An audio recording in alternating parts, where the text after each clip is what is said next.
Qadi Abu Bakr ibn al-Arabi, who's one of the greatest Andalusian scholars, he visited him in Baghdad, and he's one of the last students that he took in fact, I think he is considered the last student. But he set out to visit him, and he said, he was in seclusion at the time, and he came in, and he said, when I walked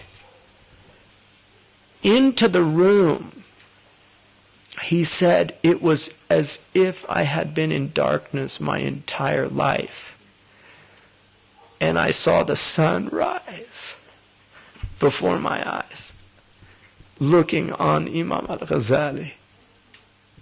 And he said everything was clear to him. And he wrote a great book, Siraj al-Muridin. He's a great scholar of the inward and outward sciences.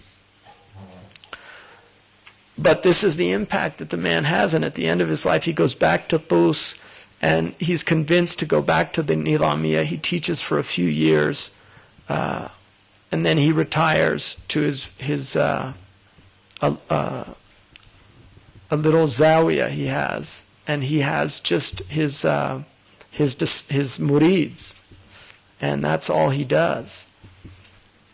And at the age of 54, on December 18th,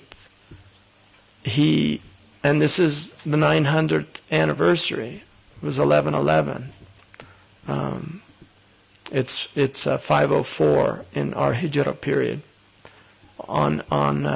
He basically gets his coffin out, and he takes a ghusl. He puts his coffin by his bed, and then he writes a poem to his brother Ahmed, puts it under the pillow, and he dies. And the poem said that if you see this body, don't weep, because this is not me. This is a cage that the bird of my soul has occupied for a short time, and now it's free. And he is basically Hujjat al-Islam, because his life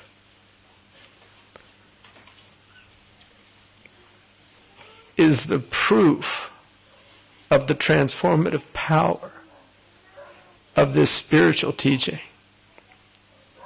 And all of that knowledge, that outward knowledge, which has been a hallmark of the Islamic civilization, to Imam al-Ghazali, meant nothing in the end, in the light of ma'rifah of Allah, of knowing his Lord in his heart.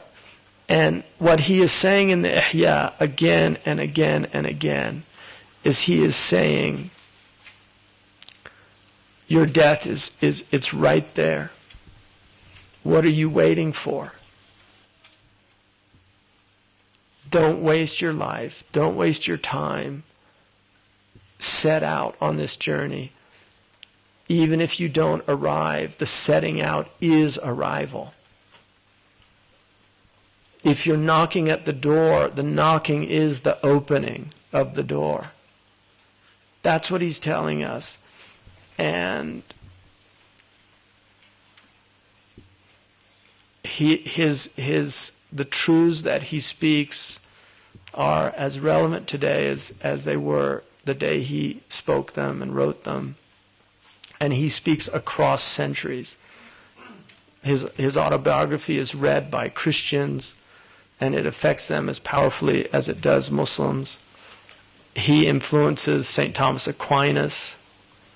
He has an impact on Western civilization that they still have not recognized.